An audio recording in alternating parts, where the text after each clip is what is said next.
Muy buenas tardes, queridos hermanos del Centro de Formación Teológica Trinitaria. Bueno, en estos días hemos estado viendo Epístolas 1 de Pablo, Epístolas Paulinas 1, y hemos visto, ¿no es cierto?, Primera, Segunda de Corintios, Gálatas, Efesios y Filipenses. Eso es parte de este módulo. Las siguientes cartas las veremos en el módulo número 2. Pero también vimos, ¿no es cierto?, un video de resumen de Primera de Corintios y también de Gálatas. Ahora les dejaré el resumen de Segunda de Corintios, también de Efesios y Filipenses, para que el día lunes puedan desarrollar su prueba de acuerdo, ¿no es cierto?, a estos libros que ya alcanzamos a ver en clase. Así que espero que los puedan ver para que también les ayude en la respuesta de sus exámenes.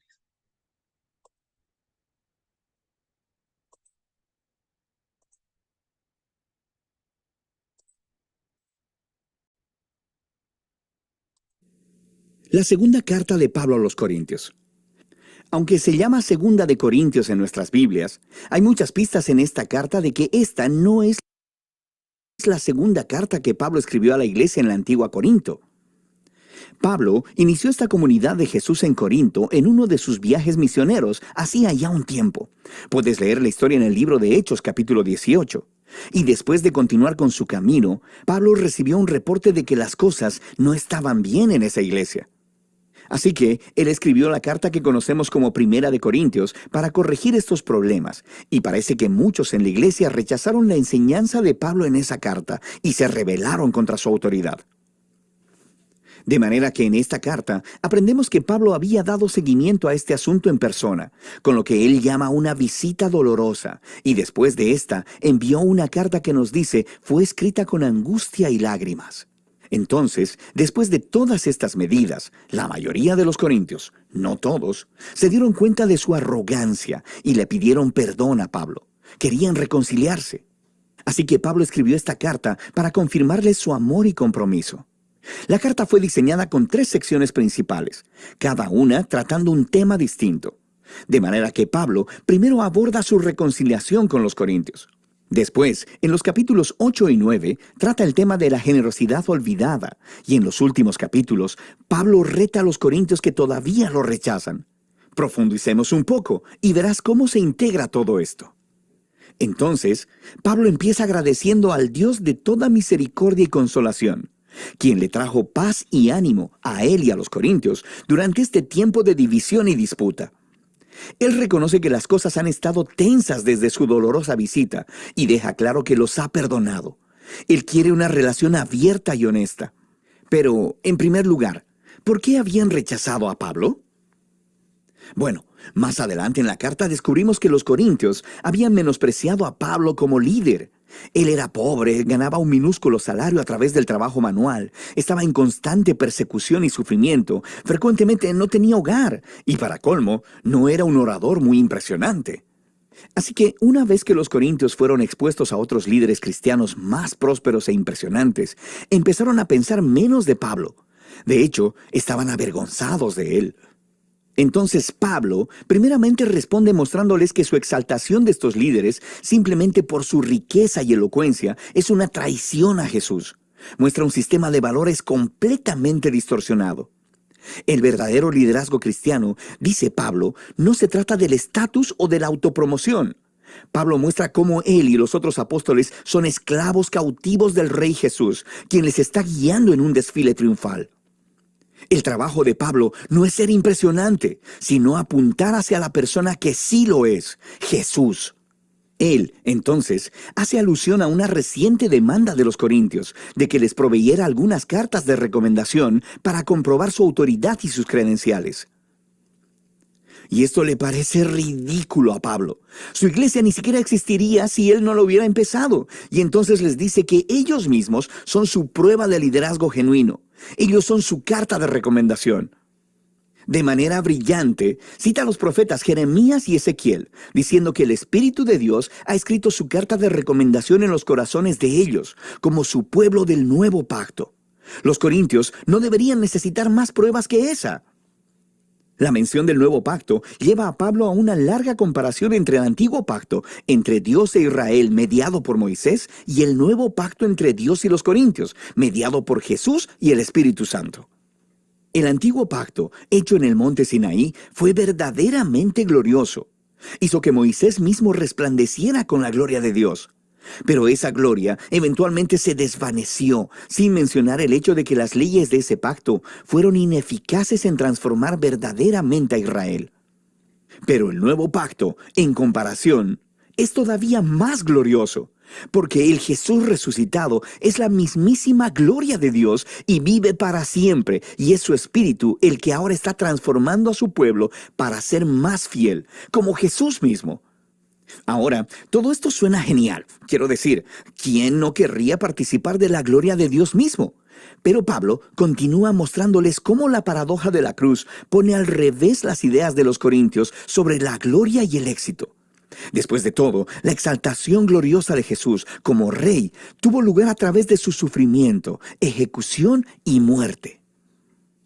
En la cruz, Jesús reveló la salvación de Dios. Murió por los pecados del mundo para reconciliar a las personas con Dios. Pero la cruz hace todavía más. Revela el carácter de Dios. Él es un ser de completa autoentrega y de amor sacrificial, quien busca el bienestar de los otros. La cruz también revela una nueva manera de vivir, una con forma de cruz. Y la meta de Pablo es que su vida y ministerio imiten la cruz. Así que aunque su carrera apostólica ha estado marcada por la humildad, el sufrimiento y la pobreza, todo fue para servir a los corintios. Cuando ellos desaprueban la pobreza y el sufrimiento de Pablo, también desaprueban a Jesús. La manera de vivir y de liderar de Pablo es en realidad la prueba de que él representa auténticamente al Jesús crucificado y resucitado. Pablo realmente quiere reconciliarse con los corintios, pero no va a permitir que esto se realice hasta que ellos hayan sido transformados y abracen esta paradoja de cabeza de la cruz. Después de esta apelación apasionada, Pablo continúa tratando el tema de la generosidad olvidada. Los cristianos judíos en Jerusalén habían caído en la pobreza a causa de una hambruna, y Pablo estaba reuniendo dinero para ellos de entre las nuevas iglesias que había fundado, formadas principalmente por no judíos. Todos enviaron un regalo de consuelo como símbolo de su unidad en Jesús el Mesías. Y así, muchas de sus iglesias estaban muy contentas de dar, pero los corintios, en medio de todo este conflicto con Pablo, no habían ahorrado para dicho regalo. Y para Pablo, esto no se trata solo de dinero. Es otro signo de que los corintios no han sido transformados por el Evangelio de Jesús, que es en su centro una historia de generosidad. Pablo dice: ustedes conocen la gracia de nuestro Señor Jesucristo, que siendo rico, sin embargo, por amor a ustedes, se hizo pobre, para que por medio de su pobreza ustedes llegaran a ser ricos. Él les está contando la historia del Evangelio a través de metáforas financieras. Jesús entregó su glorioso honor o riqueza y se humilló para morir como un esclavo pobre, para que otras personas que eran pobres por el pecado y la muerte pudieran ser exaltadas y convertirse en ricas a través de la riqueza de la gracia de Dios. Ser cristiano es dejar que esta historia eche raíces en tu mente y tu corazón, transformándote en alguien que es más generoso, más dispuesto a compartir su vida y sus recursos para ayudar a otros. En la sección final de la carta, Pablo se enfoca en una fuente principal de su conflicto con los corintios. Ese grupo de líderes impresionantes a quienes él sarcásticamente llama superapóstoles. Ellos llegaron a Corinto promocionándose a ellos mismos y hablando mal de Pablo, diciendo que era un líder pobre y sin éxito. Arriesgándose a sonar como si se autopromocionara, Pablo les dice: ¿estos tipos quieren realmente comparar credenciales? Él podría sobrepasarles a todos ellos. ¿Son judíos expertos en la Biblia? Bueno, también Pablo. Él era también un fariseo. Se había memorizado toda la Biblia. ¿Quieren hablar de su conocimiento superior acerca de Jesús? Pablo ha visto y ha estado con Jesús resucitado. Incluso ha tenido visiones del trono celestial de Jesús. Pero lo más importante, Pablo ha dedicado su vida entera a la misión de Jesús. Ha sacrificado su comodidad y su estabilidad y nunca le pidió dinero a los corintios. A diferencia de los superapóstoles, quienes cobraban mucho, pero Pablo se ganaba su propio salario. Pablo dice que se niega a presumir de estos logros, porque estas no son cosas realmente importantes para el cristiano. En lugar de eso, él presumirá de lo imperfecto y débil que es, porque es en esas insuficiencias que él descubre el amor y la misericordia de Jesús. O como Jesús una vez le dijo a Pablo, mi gracia es suficiente para ti, mi poder se perfecciona en la debilidad. Pablo concluye la carta con una sobreadvertencia a los corintios sobre su necesidad de examinarse. Su desprecio hacia Pablo, su manera de vivir y su amor por esos superapóstoles, todo esto muestra que ellos no entienden en esencia quién es Jesús. Puesto que no están viviendo como seguidores transformados de Jesús, les invita una vez más a humillarse a sí mismos delante del amor de Jesús. Segunda de Corintios nos ofrece una ventana realmente única a la vida de Pablo y a la paradoja que se nos presenta en la cruz de Jesús. La cruz reta nuestros valores y nuestras maneras de ver el mundo. Nosotros valoramos nuestro éxito, educación y riqueza, pero Dios valora la humildad y la debilidad, porque su amor y poder se dieron a conocer a través del sufrimiento, la muerte y la resurrección de Jesús. La cruz también desata el poder transformador y la presencia del Espíritu para empoderar a los seguidores de Jesús para que tomen su manera cruciforme de vivir y la hagan suya. Y de eso se trata Segunda de Corintios.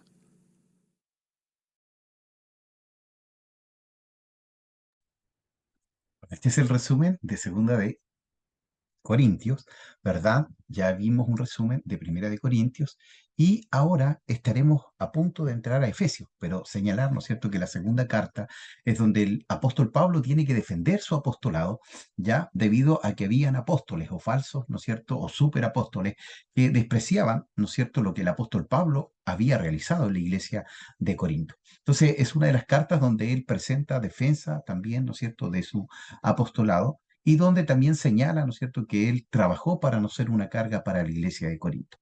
El Señor nos ayude a cada uno de nosotros también, ¿verdad?, para poder realizar la obra del Señor, ¿verdad?, sin esperar quizás una recompensa de parte de aquellos a los cuales nosotros les servimos. Entonces ahora vamos a ver, ¿no es cierto?, un resumen de la carta del apóstol Pablo a la iglesia de Éfeso.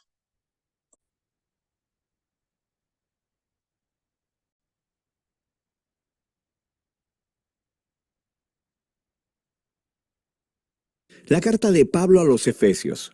La historia de cómo Pablo llegó a la ciudad de Éfeso es realmente interesante. Puedes leerla en Hechos capítulo 19. Éfeso era una ciudad enorme, el epicentro de la adoración a la mayoría de los dioses griegos y romanos. En esta ciudad, Pablo tuvo una labor misionera realmente efectiva y muchas personas se convirtieron en seguidores de Jesús. Años más tarde, después de haber sido aprisionado por los romanos, Pablo escribió esta carta. El flujo de pensamiento en la carta se divide en dos mitades muy claras. En la primera mitad, Pablo explora la historia del Evangelio, cómo toda esta historia llega a su clímax en Jesús y en la creación de su comunidad multiétnica de seguidores. La segunda mitad de esta carta se enlaza con la primera con la palabra pues, y aquí Pablo explora cómo la narrativa del Evangelio debe afectar cada parte de nuestras vidas, a nivel personal, en nuestros vecindarios, comunidades y familias. Así que profundicemos para ver cómo Pablo desarrolla todos estos temas. El capítulo 1 se inicia como un hermoso poema al estilo judío, donde Pablo alaba a Dios Padre por las cosas asombrosas que ha hecho en Cristo Jesús. Desde la eternidad pasada, el Padre determinó elegir y bendecir a el pueblo del pacto. Recuerda aquí la familia de Abraham y a Génesis 12, versículos 1 al 3. Y a través de Jesús, ahora cualquier persona puede ser adoptada en esta familia. La muerte de Jesús cubre aún nuestros peores pecados, nuestros peores fracasos, y encontramos en Jesús la gracia de Dios. De hecho, dice Pablo, la gracia ha abierto un camino completamente nuevo para nosotros entender cada parte de nuestras vidas. Él dice en el capítulo 1, verso 10, que el propósito de Dios era reunir bajo el dominio de Cristo, título que significa Mesías, todas las cosas, tanto en el cielo como en la tierra. El plan de Dios siempre fue tener una numerosa familia de seres humanos restaurados, unificados en Jesús el Mesías. Este propósito divino se hizo claro, dice Pablo, cuando nosotros fuimos hechos parte de esa familia. Y aquí él se refiere a los judíos étnicos de la familia de Abraham, pero luego Pablo habla de cómo ustedes, refiriéndose aquí a los no judíos, escucharon acerca de Jesús, de la salvación a través de él, y fueron hechos parte de esta familia por la obra del Espíritu Santo. De manera que aquí él se refiere a los eventos que se cuentan en las historias del libro de los Hechos, acerca de cómo el Espíritu de Dios unió a los judíos y a los no judíos en una sola familia bajo Jesús, tal como Dios le prometió a Abraham hacía mucho tiempo. Nota también cómo en este poema Pablo comienza hablando acerca de Dios Padre, luego acerca de Jesús, el Hijo, y aquí al final está hablando del Espíritu. Las tres personas de la Trinidad trabajan juntas. Es realmente genial cómo Pablo narra el contenido del Evangelio. Después del poema, Pablo responde con una oración. Él ora para que estos seguidores de Jesús no solo conozcan cosas del Evangelio, sino que experimenten su poder de manera personal, para que sean vitalizados por ese mismo poder que levantó a Jesús de los muertos y que lo colocó como la cabeza exaltada de todo el universo. Ahora, en el capítulo 2, Pablo regresa y desarrolla algunas de las ideas principales del poema en el capítulo 1, especialmente acerca de la gracia de Dios y de esta nueva familia multiétnica de Jesús. Él comienza contando de nuevo la historia de cómo estos cristianos no judíos conocieron a Jesús. Antes de escuchar sobre Jesús, estaban físicamente vivos, pero espiritualmente muertos. Estaban atrapados en una vida sin propósito, de egoísmo y de pecado, y además estaban engañados por las oscuras fuerzas espirituales del mal. Pero asombrosamente, Dios en su gran amor y misericordia los salvó. Perdonó todos sus pecados y sus vidas a la vida resucitada de Jesús y trayéndolos así también a la vida. Así que ahora, habiendo sido creados como nuevos seres humanos a través de Jesús, ellos tienen el gozo de descubrir toda la dimensión de su nuevo llamado, propósito y de las obras que Dios ha preparado para ellos. A ellos no solo les ha sido mostrada la gracia de Dios, sino que también han sido invitados a formar parte de una nueva familia.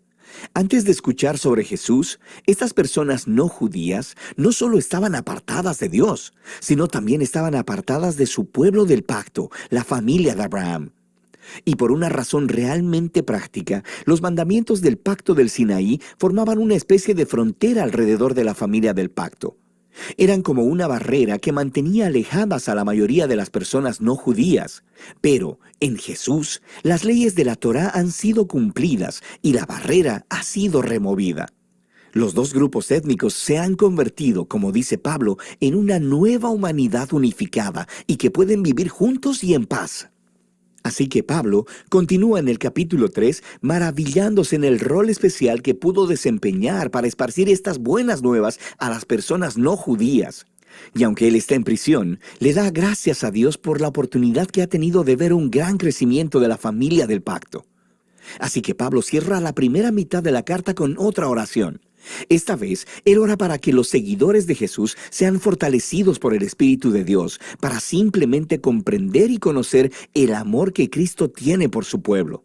La segunda mitad de la carta comienza con Pablo cambiando la marcha y empieza a retar al lector a que responda a la narrativa del Evangelio en la manera en que vive su vida. Así que empieza el capítulo 4 simplemente con la vida diaria de la iglesia.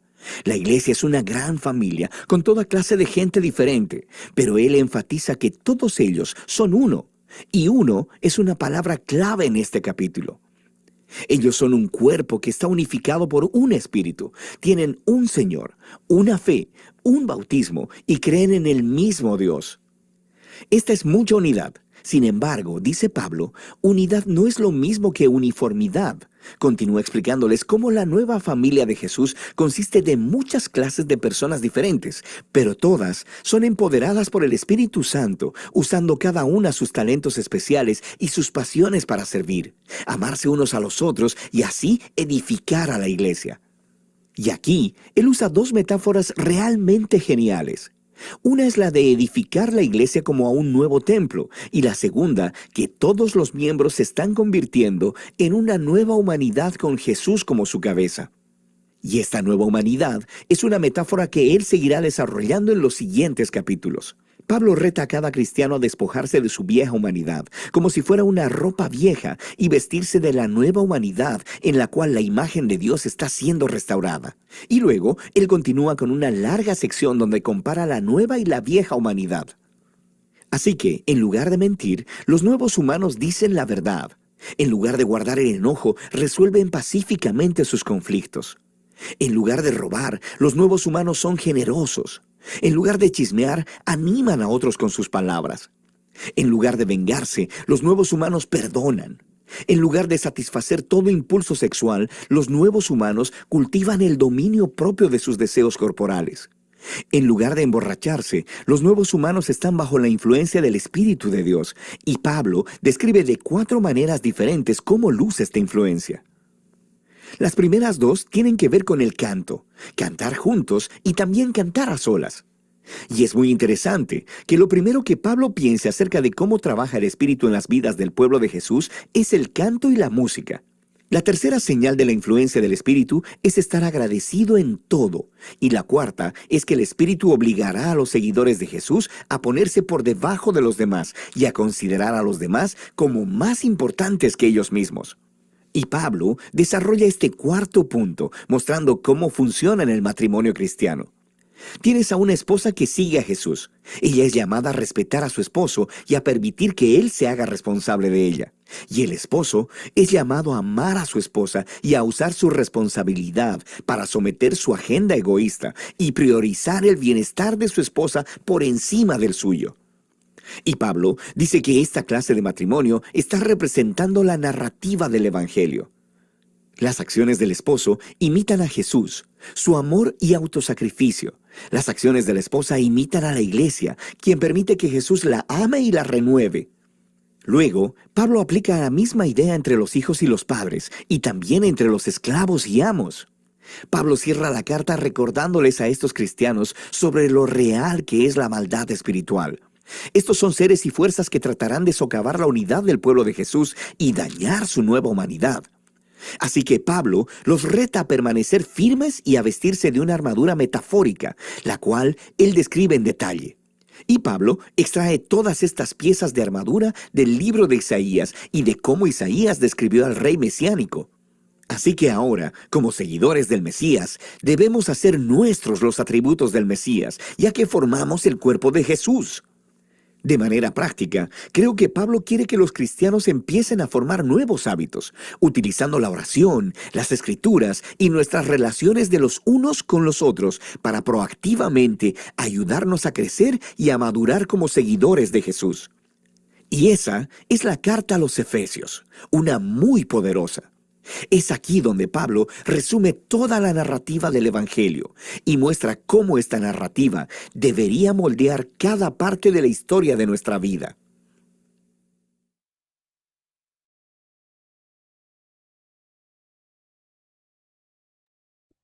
Bueno, tenemos el resumen, ¿no es cierto?, de la carta del libro a los Efesios, que termina con el capítulo 6, ¿no es cierto?, donde nos habla que no tenemos lucha contra carne y sangre, sino contra principados. Y nos enseña a tomar esta armadura de Dios, que en realidad es vestirnos de Cristo.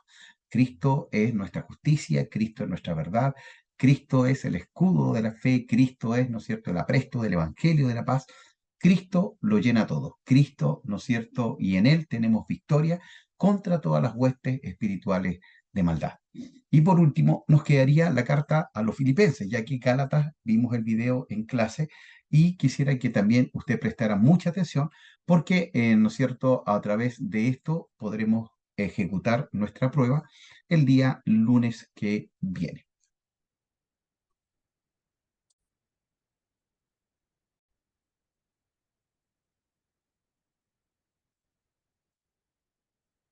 La carta de Pablo a los Filipenses.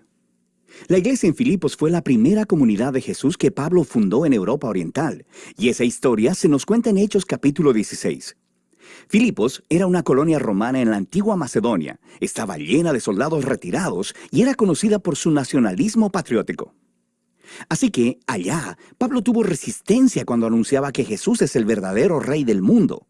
Después de que Pablo salió de allá, aquellos que se hicieron seguidores de Jesús continuaron sufriendo resistencia, incluso persecución, pero siguieron siendo una comunidad vibrante, fiel al camino de Jesús. Pablo envió esta carta desde una de sus muchas prisiones y lo hizo por una razón muy práctica. Los filipenses habían enviado a uno de sus miembros, Epafrodito, para llevarle un regalo monetario a Pablo para su sostenimiento en la prisión. Pablo envió esta carta de regreso con Epafrodito para decir gracias y para hacer mucho más que eso. El diseño de esta carta no desarrolla una sola idea de principio a fin, como muchas de las otras cartas de Pablo. Más bien, Pablo ha reunido una serie de ensayos cortos, reflexivos o bocetos, y todos giran alrededor del centro de gravedad de esta carta, un poema en el capítulo 2. Este recuenta artísticamente la historia de la encarnación del Mesías, su vida, muerte, resurrección y exaltación. Luego, en cada uno de los bocetos, Pablo tomará palabras o ideas claves de ese poema para mostrar que el vivir como cristiano significa ver tu propia historia como una expresión viva de la historia de Jesús. Así que Pablo inicia la carta con una oración de acción de gracias y agradece a Dios por la generosidad de los filipenses por su fidelidad y expresa su confianza de que la obra transformadora que Dios ha empezado en ellos continuará mostrándose en más de esas hermosas expresiones de fidelidad y amor. Y Pablo luego se enfoca en la preocupación más obvia de ellos en ese momento, que es su condición en la prisión. Estar en una prisión romana no era algo fácil, pero paradójicamente había resultado en algo bueno para extender las buenas nuevas acerca de Jesús. Todos los guardias romanos, los administradores, todos saben que Pablo está en prisión por anunciar a Jesús como el Señor resucitado. Y su aprisionamiento ha inspirado confianza en otros cristianos para hablar de Jesús más abiertamente. Y Pablo es optimista de que será liberado de la prisión. Pero es posible que sea ejecutado. Y mientras reflexiona en esto, dice que realmente no sería tan malo, porque para mí, dice Pablo, vivir es el Mesías y morir es ganancia. Para Pablo, su vida en el presente y en el futuro es definida por la vida y el amor de Jesús por él. Así que, si es ejecutado, eso quiere decir que estará con Jesús, lo que sería grandioso para él. Y si es liberado, significa que puede seguir trabajando para empezar más comunidades de Jesús, lo que sería mejor para las demás personas. Y esto es lo que él espera que suceda. Y nota cómo funciona este flujo de pensamiento. Morir por Jesús no es el verdadero sacrificio para Pablo. Más bien, es permanecer vivo para servir a otros. Así que esa es la manera de Pablo de participar en la historia de Jesús. Sufrir para amar a otros más que a sí mismo. Pablo luego se vuelve a los filipenses y los exhorta a participar del ejemplo de Jesús pensando de la misma manera que él. Les dice, sus vidas como ciudadanos deben ser consistentes con las buenas nuevas del Mesías. Así que estos cristianos en Filipos vivían en un semillero de patriotismo romano, pero su manera de vivir debe ser moldeada por otro rey, Jesús, y eso podría traer persecución. Pero ellos no deben temer sufrir por estar asociados a Jesús, porque es la manera de vivir la historia de Jesús mismo, lo que lleva a Pablo al gran poema del capítulo 2. Es muy rico y está lleno de ecos de pasajes del Antiguo Testamento, especialmente la historia de Adán y su rebelión en Génesis 1 al 3 y de los poemas del siervo sufriente en el libro de Isaías. Este poema es digno de memorizarse. Es una hermosa versión condensada de la narrativa del Evangelio. Antes de volverse humano, el Mesías existía en un estado de gloria e igualdad con Dios. Y a diferencia de Adán, quien trató de alcanzar la igualdad con Dios, el Mesías eligió no explotar su condición de igualdad para beneficio propio. Más bien, se despojó a sí mismo de esa condición. Se hizo hombre, se volvió siervo de todos y aún más que eso, permitió que lo humillaran. Él fue obediente al Padre al ir a morir en una cruz romana. Pero a través del poder y la gracia de Dios, la vergonzosa muerte del Mesías fue revertida a través de la resurrección. Y ahora Dios ha exaltado a Jesús hasta lo sumo, como el Rey sobre todo cuanto existe, otorgándole un nombre que es sobre todo nombre, para que toda la creación reconozca que Jesús, el Mesías, es Señor, para la gloria de Dios Padre. Ahora, esta última declaración es asombrosa. Pablo está citando Isaías capítulo 45, un pasaje donde toda la creación reconoce al Dios de Israel como Señor. El punto de Pablo aquí es muy claro. En el Jesús crucificado y resucitado, descubrimos que el único y verdadero Dios de Israel consiste en Dios el Padre y el Señor Jesús. Así que para Pablo, este poema expresa su convicción acerca de quién es Jesús. Y hace algo más. Ofrece el ejemplo de Jesús como una manera de vivir que sus seguidores deben imitar. De manera que por esta razón, Pablo continúa inmediatamente contando dos historias. Primero, acerca de Timoteo y luego sobre Epafrodito, porque ambas son ejemplos de personas que están viviendo la historia de Jesús. Timoteo es como Jesús, porque él está constantemente preocupado por el bienestar de otras personas, más que por el suyo. Y Epafrodito, a quien los filipenses enviaron con su regalo, terminó arriesgando su vida para servir a Pablo en la prisión. Se enfermó tanto que casi murió tratando de ayudar a Pablo, pero Dios tuvo misericordia de él y de Pablo al librarlo de perder un amigo. El punto de Pablo aquí es que este tipo de personas son ejemplos vivos de la historia de Jesús y son dignos de imitar. Luego, Pablo se vuelve hacia su propia historia como ejemplo. Esos cristianos que habían estado demandando la circuncisión de los cristianos no judíos, recuerda su carta a los Gálatas, todavía están causándole problemas a Pablo. Le siguen recordando de su pasado, cuando solía perseguir a los seguidores de Jesús, cuando intentaba mostrar su rectitud delante de Dios con su celosa obediencia de las leyes de la Torá. Pero al igual que Jesús, Pablo ha desechado todo ese estatus y privilegio. Él considera todo eso como basura, y la palabra que él usa es de hecho mucho menos cortés. Él está despojándose de todo para hacerse un siervo al igual que Jesús, para participar de sus sufrimientos y de su amor sacrificial. Y hace todo esto esperando que el amor de Cristo lo sostenga hasta la muerte y hasta la resurrección. Así que Pablo dice que para los seguidores de Jesús, su verdadera ciudadanía está en los cielos. Pero para Pablo, esto no significa que debemos estar esperando salir de la tierra e ir al cielo algún día. Más bien, el cielo es el lugar trascendente donde Jesús gobierna como rey. Y él dice, esperamos ansiosamente que nuestro Rey Salvador venga de ahí y regrese, para traer su reino de justicia sanadora y de amor transformador, para producir una nueva creación. Luego, Pablo reta a los filipenses a seguir viviendo la historia de Jesús. Él primero se dirige a dos mujeres líderes prominentes en la iglesia que trabajaron junto a Pablo, y ellas tienen alguna clase de conflicto. Así que Pablo les ruega que sigan el ejemplo de humildad de Jesús, que se reconcilien y sean unificadas.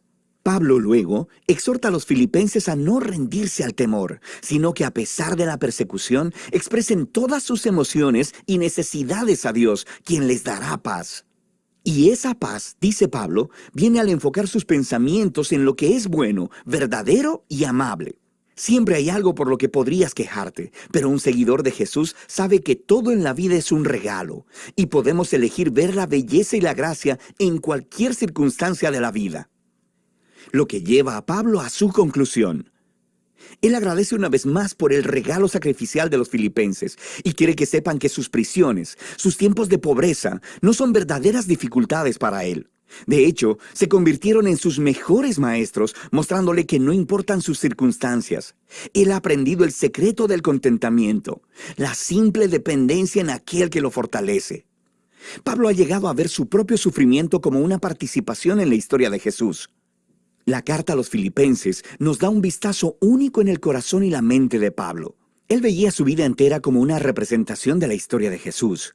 Y en esta carta puedes sentir su conexión cercana con Jesús, su conciencia de que el amor y la presencia de Jesús están más cercanos a él que su propia piel, y que eso es lo que le da esperanza y humildad en sus horas más oscuras.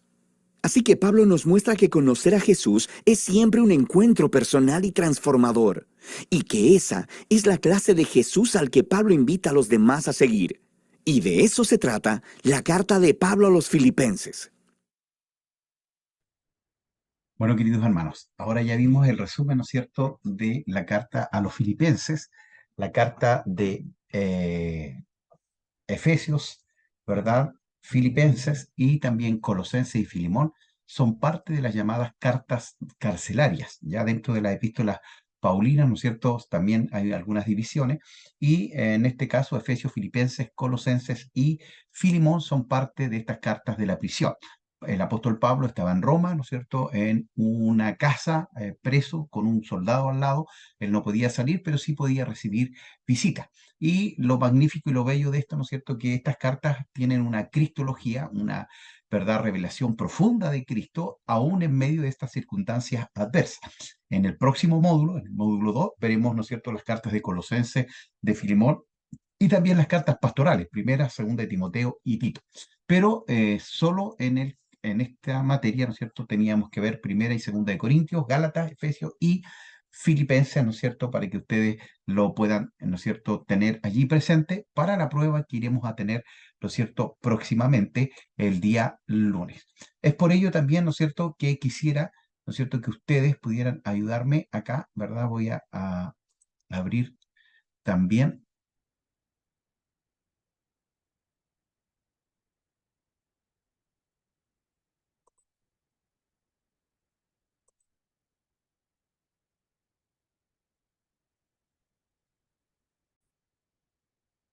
Quiero que me acompañen, ¿no es cierto?, al material que les fue entregado para que también ustedes sepan, ¿verdad?, qué es lo que deben hacer para el próximo lunes.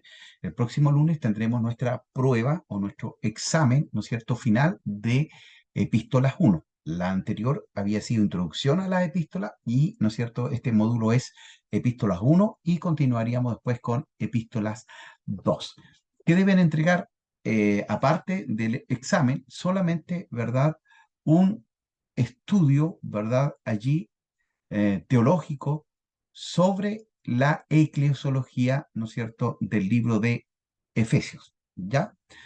Solamente tienen que hacer esto, hacer un estudio teológico sobre la eclesiología, ¿verdad?, del libro de Efesios, ¿ya?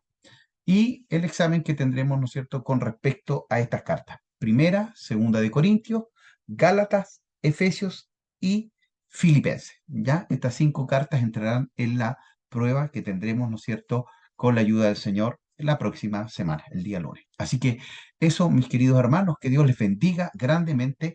Y bueno, la carta de los filipenses, ¿no es cierto?, decía que había que regocijarse, que había que tener gozo en medio de las circunstancias difíciles, y es algo que nosotros debemos aprender también, porque la alabanza no depende de las circunstancias que están a nuestro alrededor, sino que de nuestra comunión con el Señor.